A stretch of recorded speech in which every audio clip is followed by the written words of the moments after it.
उधर नैना भी पेंडुलम की तरह झूलती हुई वापस लौट रही थी। कबीर ने उसे और उलझा दिया था। अब तक तो वो एकांक को ही दोषी समझती आई थी, मगर जो कुछ भी कबीर ने बताया उसकी रॉ में तो यही लगता है कि एकांक विक्टिम है, दोषी नहीं। वो कहता है कि वो खुद को उस बला के हाथों सौंप देगा अगर लोगों के गायब होने का यह सिलसिला नहीं रुका तो। और नैना एकदम से रुक गई। अगर ऐसा हुआ तो क्या ये न्यायपूर्ण होगा? एकांक की क्या गलती? और वो चीज, सायरन, ऐसा लग रहा था कबीर उसे कोई परी कथा सुना रहा हो।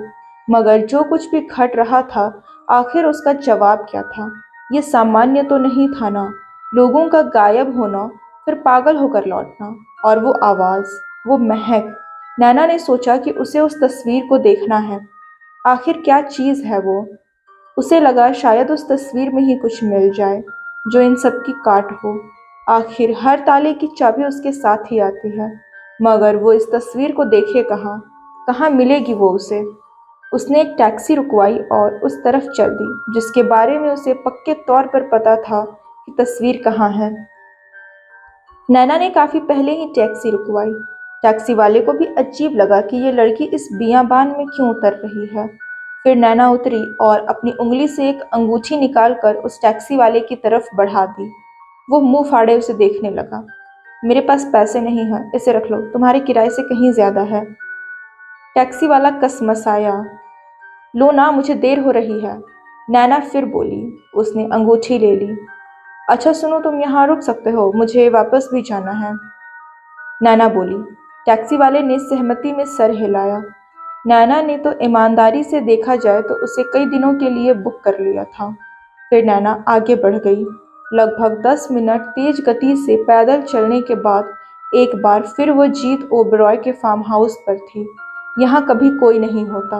वो इत्मीनान से उस पेंटिंग को देख सकती है। उसे दूर से ही झलक मिल गई थी कि फार्म हाउस का गार्ड अपने केबिन में बैठा है और उस तक हल्की हल्की कमेंट्री की आवाज़ भी आ रही थी। मतलब अपने छोटे से टीवी पर मैच देख रहा था पट्टा। उम्मीद तो नहीं कि हिलेगा यहाँ से। नाना घूमकर घर के बगल वाले हिस्से में पहुंची। यहाँ बाउंड्री से लगा एक पेड़ था जिसकी मदद से वो पिछली बार भी अंदर गई थी।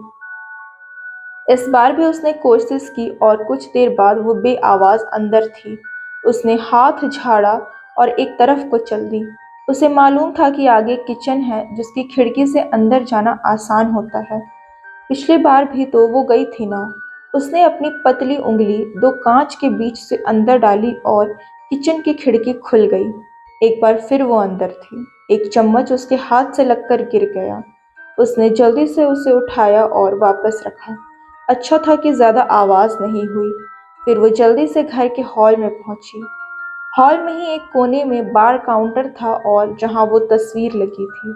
मगर वहां आते ही उसकी सांसें रुक गई। सामने का नजारा ही कुछ ऐसा था।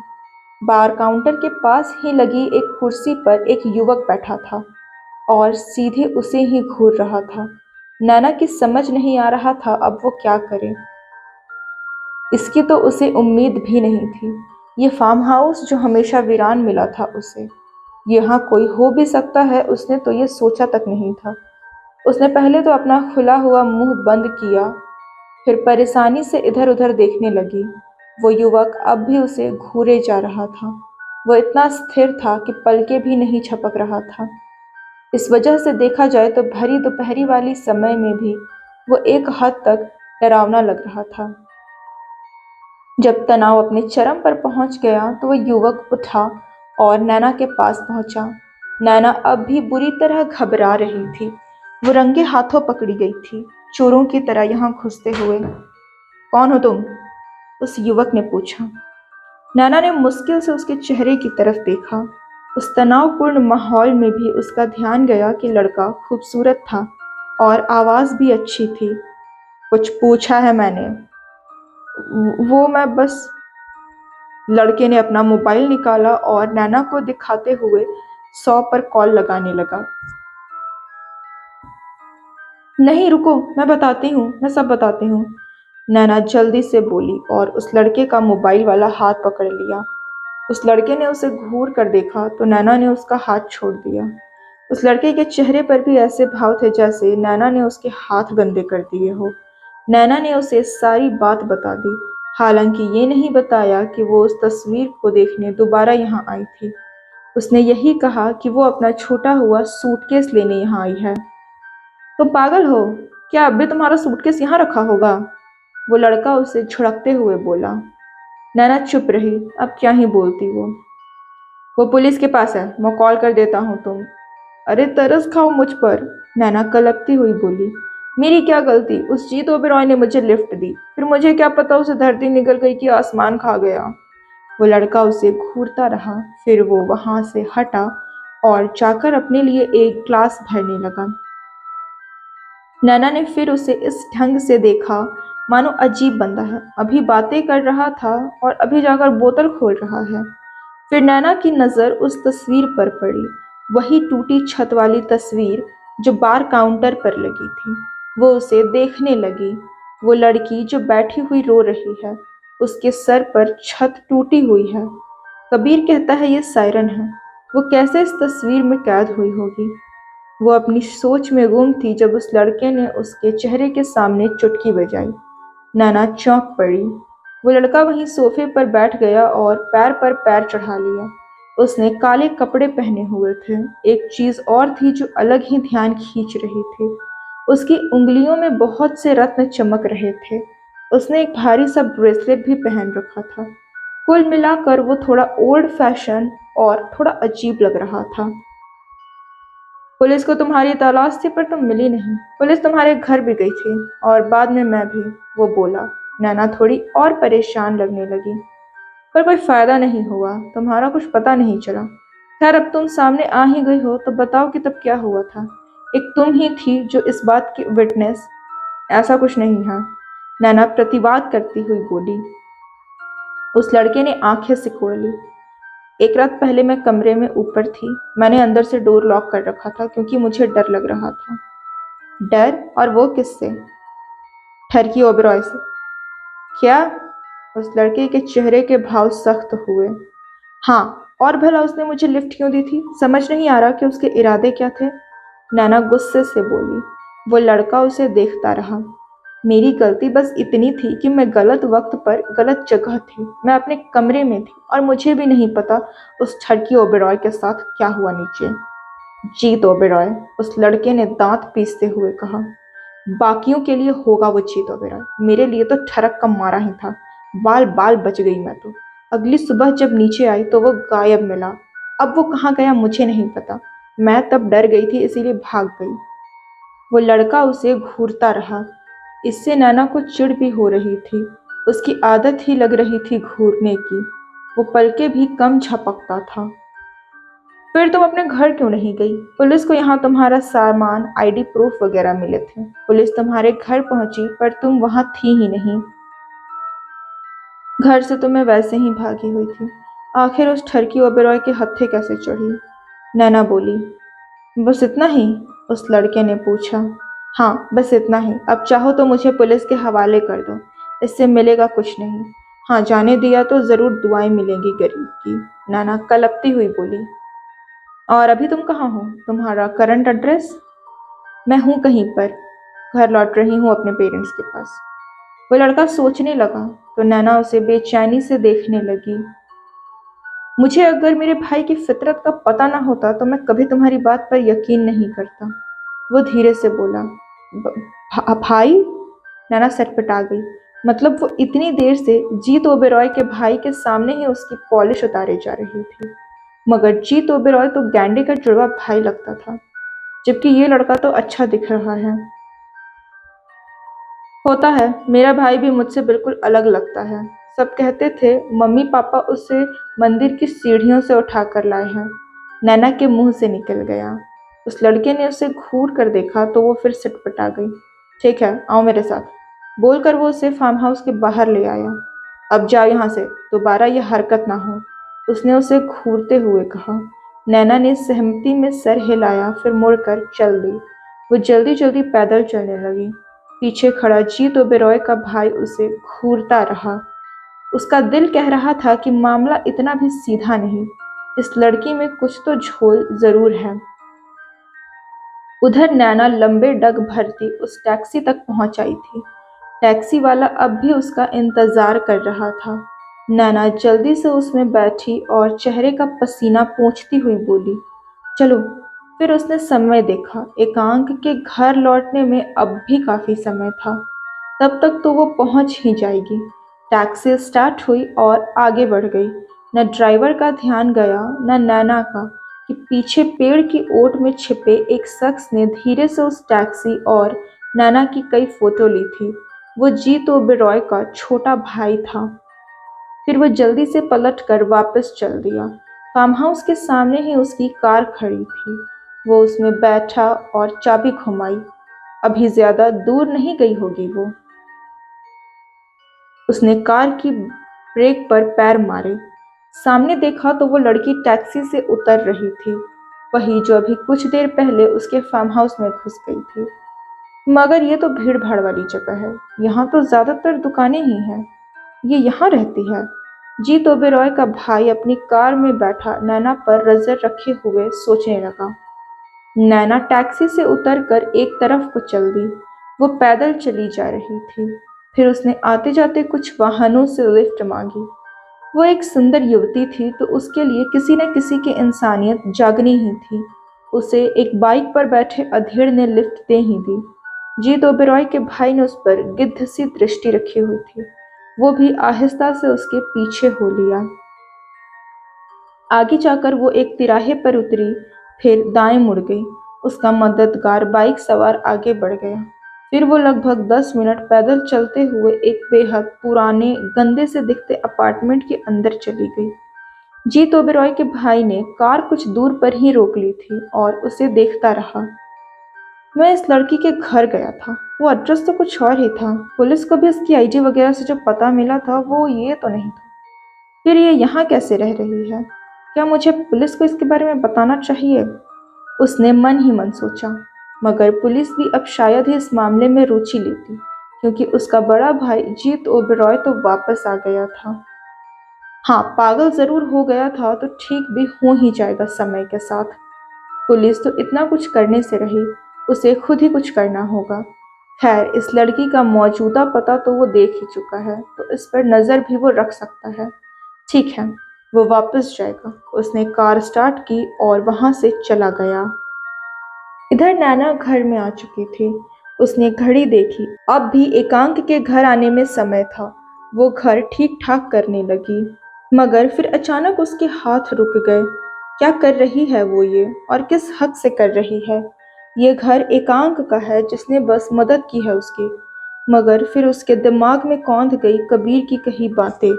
एकांक खुद को उस बला के हाथों सौंपने जा रहा था, मगर रुक गया। अब उसे अपनी जिंदगी की परवाह होने लगी है। क्यों? क्योंकि उसमें नैना है। नैना वहीं परेशानी से बैठ गई। वो क्या करेगी? कैसे एकांक से कहेगी कि वो जा रही है? और जब वो चली जाएगी तब कैसा लगेगा एकांक को? नैना ने पूरे घर और बाहरी दरवाजे पर नजर डाली। तब एकांक को काम पर जाते हुए घर की चाबी साथ ले जानी होगी। कितना अखरेगा ना कि अब घर पर कोई नहीं जो काम से वापस आने पर उसके लिए दरवाज़ा खोले। वापस आकर घर भी तो सूना मिलेगा उसे, और उसे तो ठीक से खाना बनाना भी नहीं आता। अचानक वो चिढ़ गई, मानो उसकी पत्नी हो। वो फिर उठ खड़ी हुई और उसे अपनी सोच पर गुस्सा आने लगा। उसने फिर खुद को काम में व्यस्त कर लिया और कोशिश की कि इस बारे में ना सोचे। मगर इससे क्या होता है? कोई अपने दिमाग के बेलगाम घोड़े को कैसे बांध सकता है? पर कहूँगी कैसे कि मैं जा रही हूँ? मेरी तो बोलती ही बंद हो जाती है ऐसे मौक़ों पर। ऐसा करती हूँ, मैं लिख देती हूँ इस बारे में। हाँ, ये सही होगा शायद। नैना का अपना घर बहुत बढ़िया और सर्व सुविधा युक्त था, जहाँ वो अपने परिवार के साथ रहती थी। फिर वो और संचित अपने नए घर के लिए पैसे भी जोड़ रहे थे। उस घर का भी एक धुंधला सा विचार उसके मन में था। सारी योजनाएं थी कि क्या कैसे होगा। डाइनिंग कहाँ होगा, स्टडी कहाँ होगी, पर्दों और कुशन का रंग क्या होगा। मगर सच तो ये है कि तब भी वो बस खुश थी, उत्साहित थी, जैसा कि व्यक्ति किसी भी नई चीज को लेकर होता है। मगर उसने एकांक के घर पर वापस नजर डाली। ऐसा सुकून तो उसे न अपने घर पर कभी महसूस हुआ और ना ही उस नए घर के विचार से महसूस हुआ। उसे याद है जब वो जीत ओबेरॉय के फार्म हाउस से डर कर भागी थी और एकांक ने उसे लिफ्ट दी थी।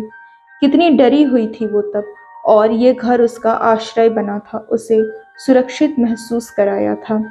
वैसे तो उसे हर चीज़ परफेक्ट चाहिए होती थी, मगर इस घर की मुश्किल से बंद होने वाली खिड़कियों से, तड़के टाइल्स के कोनों से, उधड़े पेंट की दीवारों से, दीवारों पर रेंगती छिपकलियों तक से उसे अजीब सा लगाव महसूस होने लगा था। हाँ, वो यहाँ से चली जाएगी, मगर सच में घर जैसा तो कुछ यहीं महसूस हुआ था उसे। फिर वो जैसे होश में आई। कबीर ने कहा था कि वो घर आकर एकांक से बात करेगा। उसे लगता था, और अब तो नैना को भी लगता था, कि एकांक ने उन्हें सारी बातें नहीं बताई है। तो आखिर क्या जानता है वो? सोचते हुए नैना एकांक के कमरे के बंद दरवाजे को घूरने लगी। पूरा घर खुला था उसके लिए, सिवाय इस कमरे के। यहाँ उसे आने की अनुमति नहीं, और बाहर जाते समय एकांक उसे बंद कर देता था। क्या छुपा रहा था एकांक? और वो जो छुपा रहा था, क्या वो इस कमरे में है? यहाँ उसे आने की अनुमति नहीं, और बाहर जाते समय एकांक उसे बंद कर देता था। क्या छुपा रहा था एकांक? और वो जो छुपा रहा था, क्या वो इस कमरे में है? नैना को याद आया कि उस रोज़ एकांक कितना नाराज़ हुआ था जब नैना ने उसके सामान से छेड़छाड़ की थी। उसे का उसे घर से बाहर तक निकल जाने के लिए कह दिया था। और कुछ तो और भी अजीब हुआ था। नैना याद करने लगी कि उसके बंद सामान में मिला था वो अजीब सा वाद्य यंत्र, जिसकी ध्वनि से उसे नींद आ गई थी। बड़ी ही रहस्यमय चीज़ थी वो। क्या उसका संबंध भी इस सायरन नाम की मुसीबत से हो सकता है? पर पता कैसे चलेगा? रूम तो बंद होता है हमेशा। नहीं, हमेशा तो नहीं। फिर वो शाम की तैयारी करने लगी, जब कबीर को भी एकांक से बात करने आना था, और एकांक भी तो घर लौटता ही। और अब जबकि उसे यहाँ से जाना ही था, तो वो चीज़ों को और व्यवस्थित करने लगी, ताकि उसके बाद एकांक को समस्या ना हो। मगर फिर इस बात के लिए अपने आप पर खींचने भी लगी। कबीर ने आज अपने काफ़ी सारे ज़रूरी काम निपटा लिए थे। अपने एडिटर से भी एक लंबी मीटिंग कर ली थी। घर के कुछ सामान लेने थे तो वो भी ले लिया। फिर उसे याद आई नियति। उसने उसके फ़ोन का जवाब नहीं दिया था। उसने सोचा कि वो नियति को कॉल करके बता दे कि आज वो कुछ ज़्यादा ही व्यस्त है और इस संडे पूरा दिन उसके साथ बिताने वाला है। उसने नियति को कॉल किया। पूरी 2 बार रिंग जाकर बंद हो गई, मगर उसने फ़ोन नहीं उठाया। ये लड़की भी ना, एक बार गुस्सा गई तो बस, फिर किसी की नहीं सुनती। कबीर उकता कर बोला। वो नियति को सॉरी मैसेज टाइप करने लगा। उसे पता था कि इसके बाद नियति उसे कॉल करेगी, थोड़ा भाव खाकर दिखाएगी, फिर मान जाएगी। मगर इसके पहले वो पूरा मैसेज टाइप कर पाता, उसके मोबाइल पर एक अनजान नंबर से कॉल आने लगी। कबीर ने आंखें सिकोड़ी। अब ये किसका कॉल आ टपका? हेलो। कबीर ने वो कॉल उठाई। कबीर। दूसरी तरफ से किसी लड़की का थोड़ा संकोच भरा स्वर सुनाई दिया, जो कबीर को कुछ जाना पहचाना सा लगा। हाँ जी, कबीर बोल रहा हूँ। आप कौन? कबीर ने पूछा। कबीर, मैं अंजोरी, याद है हम उस दिन मिले थे? अंजोरी बोली। ओह हाय, सॉरी मैं तुम्हें पहचान नहीं पाया। कबीर बोला। कोई बात नहीं, हम बस एक बार ही तो मिले। वो एक्चुअली मुझे पता नहीं कि मेरा तुमको यूँ फ़ोन करना ठीक होगा भी नहीं, पर अंजोरी बोलती हुई रुक गई। वो वैसे भी कबीर को बहुत संकोची लगती थी। अंजोरी, सब ठीक तो है ना? कबीर बोला, जो कुछ सशंकित हो उठा था। पहले नियति का फ़ोन ना उठाना, और अब इस तरह अंजोरी का फ़ोन आना। वो कबीर, आज ना ऑफिस से निकलते समय नियति का छोटा सा एक्सीडेंट हो गया। अंजोरी बोली। क्या? वो ठीक तो? कबीर चौंक पड़ा।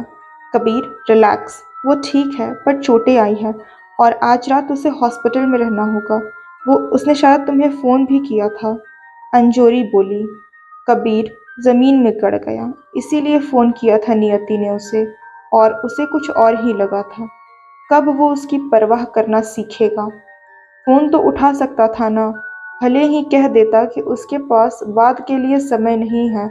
उसने परेशानी से अपना सर मला। कबीर, हेलो, लाइन पर हो? अंजोरी बोली। हाँ हाँ अंजोरी, मैं बस आ रहा हूँ, थैंक्स। कबीर ने फ़ोन जेब के हवाले किया और बाइक स्टार्ट की। उसने मन ही मन खुद को 1000 गालियाँ दे डाली। जब उसे ज़रूरत होती है नियति हमेशा तैयार रहती है, और जब नियति को उसकी ज़रूरत हुई तो कबीर ने उसे नज़रअंदाज कर दिया। अब उसे कैसे पता था कि नियति के साथ ऐसा कुछ हो जाएगा? पता तो तब होता ना जब वो कॉल उठाएगा। कबीर नियति के पास जा रहा था सब ठीक करने, मगर इतना तो तय था कि आज वो एकांक के घर पर नहीं जा पाएगा। वो इस बारे में नैना को खबर करना चाहता था, मगर करता कैसे? नैना के पास मोबाइल है इसका पता कबीर को भी नहीं था। खैर, कल बात कर लूंगा उससे, एक दिन में क्या बदल जाएगा? कबीर को यही लगता था कि एक दिन में क्या बदल जाएगा। क्या? बहुत कुछ। अगले भाग में हम इस राज से पर्दा उठाएंगे। तब तक के लिए बने रहिए। अगर कहानी पसंद आई तो वीडियो को लाइक करें, अपने दोस्तों के साथ शेयर करें और चैनल को ज़रूर सब्सक्राइब करें, क्योंकि नोटिफिकेशन में ही अगला पार्ट पॉपअप होगा और आप इस रहस्यमयी कहानी के तार सुलझा पाएंगे।